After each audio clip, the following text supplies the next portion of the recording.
This is the Pooja and Gurdeep podcast. From 98.1 CHFI Studios in Toronto, Canada. Hey Toronto, this is Ed Sheeran. This is Kelly Clarkson. Hi, this is Bryan Adams. This is Adele. This is Madonna. It's Michael Bublé, and you're listening to the Pooja and Gurdeep Show. It's fun. They're amazing. We are so pleased to have Katherine Ryan join us in studio on the Pooja and Gurdeep Show, who is a judge on this season 4 already. That's crazy, of Canada's Got Talent. Katherine, as you probably already know, is an award-winning comedian, writer, and was also on UK's The Masked Singer as a pigeon. I think that was your finest work, personally. She hails from Sarnia, Ontario, now lives in London, England with her husband, 3 kids, and she is incredibly hilarious. Katherine, welcome to the Pooja and Gurdeep Show. Thank you so much for having me on, but I don't think they know me. And Canadians can be forgiven for not knowing me. I left in a disgrace. in disgrace. Banned from my local East Side Mario's. And hey, bada boom, bada bing. What did you do in there? I just, I went ham on the bread. Right, okay. I thought it was too much Parmesan. There is a limit, apparently, the salad.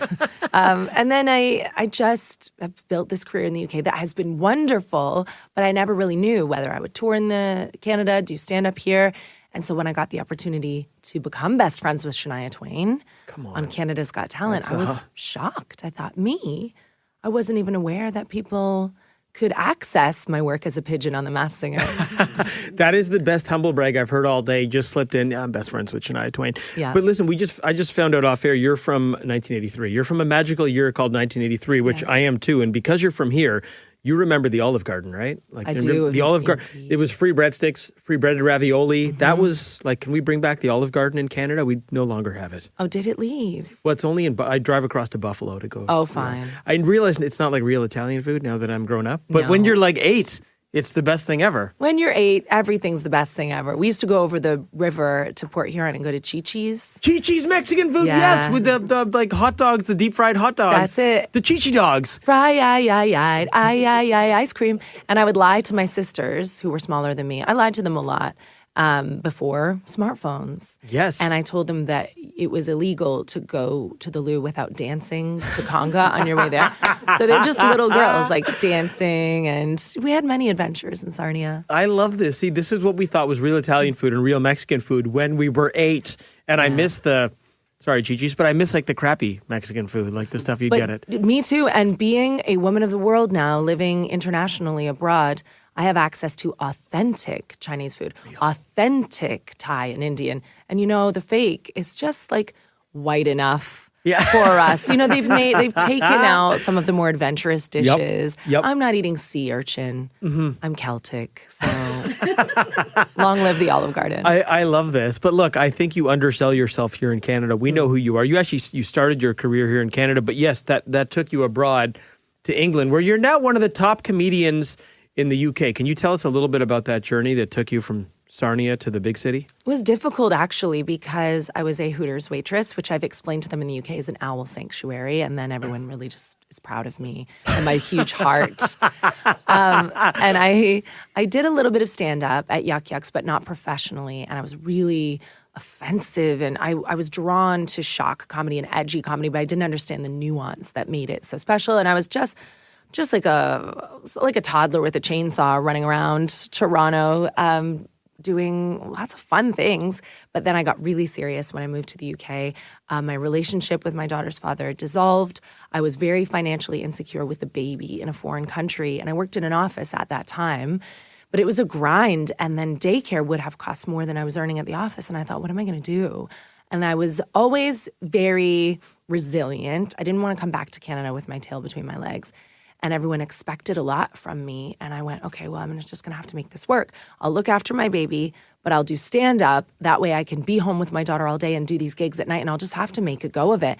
And I got so lucky in the UK that they embrace alternative kinds of comedy. For some reason, I connected there, and then I got really big really fast. We're both from 1983, and we both started our careers as Hooters waitresses. This is unbelievable. I remember you at the pageant. That's right. Adelaide and John, baby. Are you? Huh? Oh, Adelaide and John. Adelaide and John. Yeah, that was the I was thought the you location. said I'm related to John. No, who's the owner, and that was very triggering for me. I went, really? Yeah. Are you going to yell at me now for writing club sandwiches, not seals on the chalkboard again? So that's interesting how you talk about your humor sort of popping in the UK. Like, what was it about? Like, did you have to recalibrate your sense of humor to fit in the UK, or was it just that maybe Canada wasn't ready for you when you were ready to pop? I would never disparage Canada's lack of readiness for me. I was not ready for me. And I didn't recalibrate anything. And that's, I think, my message to anyone starting out in any creative industry is to really hone and embrace your authentic voice. When I was here, I was trying to do an impression of Sarah Silverman and Joan Rivers anyway. And I think it's authenticity in every industry that is really attractive. And you'll find your audience that way. You just have to have patience sometimes. Because I was very strange in the UK. My accent, my influences, I was all about pop culture, and no one was ready for me. And then eventually I found my tribe, and an audience just grew. And I was so steadfast in who I was. And being a single mother really helped me with that. I was desperate in a way. I was like, this has to work, or what? Can't go back to the East Side Marios. We know that. Comedian Katherine Ryan is with us on the Pooja and Gurdeep Show. She is a judge on season 4 of Canada's Got Talent. Single mother of 3. Now I have a husband, which is like being a single mother with an audience. It's really fun. I was going to say, because I got handed your bio, it said with the husband in London. So my husband, you'll love him because he's also born in 1983. I know you imagine me to be with, an elderly rich man, maybe an oil billionaire, but no. I'm with a man my own age who's very good looking. When everyone met him, they suspected foul play immediately. That's how good looking he is. My dad was like, look at him, Katherine. He's either a gold digger or blind in one eye. He is from Sarnia as well. What? Hold on. He's my high school boyfriend. Wow, you reconnected. We reconnected. Or just low-key kept it going the whole time? No drama there. I was single mother for a decade. Then I came back to Canada. I was filming a BBC show called Who Do You Think You Are? It's about ancestry. And we were in the East Coast, where a lot of my mother's family are from. And I bumped into him in a pub, and we were married 9 months later. Come on. And we've had the 2 subsequent children together. I've never heard children described as subsequent. Well, you have so many. I say I have children the way I eat Timbits, just all at once with complete disregard for what it's doing to my body. Wow. You get them in a 20-pack. Yeah. Okay. Because we reconnected at 35. Right. So, biologically, I was in a rush. See. And they tell women all the time, don't signpost that you're in a rush on the date. They freak out. No. Not my husband. We met. We got married 9 months later. He really wanted to have a family with me. And we are like soulmates. That's amazing. So what could have been a red flag for some was actually a green flag for your husband. Again, be your authentic self. I think just give your intentions out, manifest what you want in life. And it's nice to have all of our family.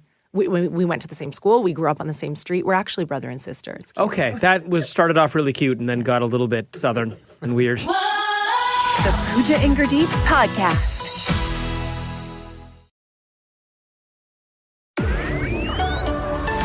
This is the Pooja and Gurdeep Podcast.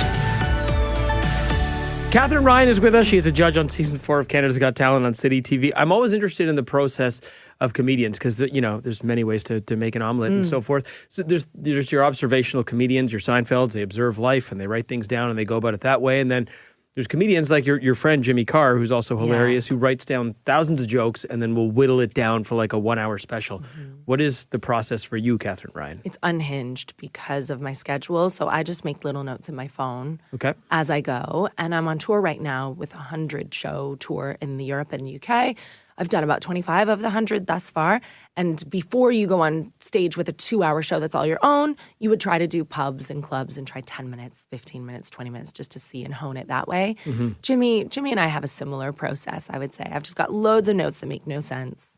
And then I make sense of them in front of a small audience for maybe £3, which is still charging them too much sometimes. £3. We tell them, you're hearing jokes you may never hear again. Right. They're the test audience. It's kind of nice being part of that, though. The guinea pigs. Do you ever make a note on your phone and then later you look at it and you're like, what the hell was I saying? Do you ever not put enough descriptors in there to make it make sense later? More often than not, that's what happens. And I don't know if that's the 1983 shining through. I am 41 and sleep deprived. And I need to be more specific with my notes. But something comes out of it. I was going somewhere with that. Yeah, okay. Because I'll do that too for this show. Like I'm constantly journaling, and then later I'll write something down on a Sunday, and then in our writers' meeting on Tuesdays, I'll look at it and I'll be like, "What?" They'll come to me and I'll be like, "Yeah, I thought I had something, but I don't even know." Invent liquid pants. What does that mean? Like it doesn't. It made sense on Sunday. I don't know what it means now. Sounds a good idea to me. You have 3 kids. They're how old? 1, 3, and 16. Okay, 1, 3, and 16. Your teenage daughter Violet. Yeah. Yes. Okay, so if we had Violet in the room. And this isn't Maury Povich. We're not going to bring her out and be like, Violet's here. If Violet, we asked Violet if you're a cool mom, Violet would say? No. I'm so embarrassing. Having a teenage daughter is like giving birth to your high school bully. And she's British. Oh my gosh. Which is very intimidating. She's beautiful. She has rich parents. She wouldn't have been my friends growing up.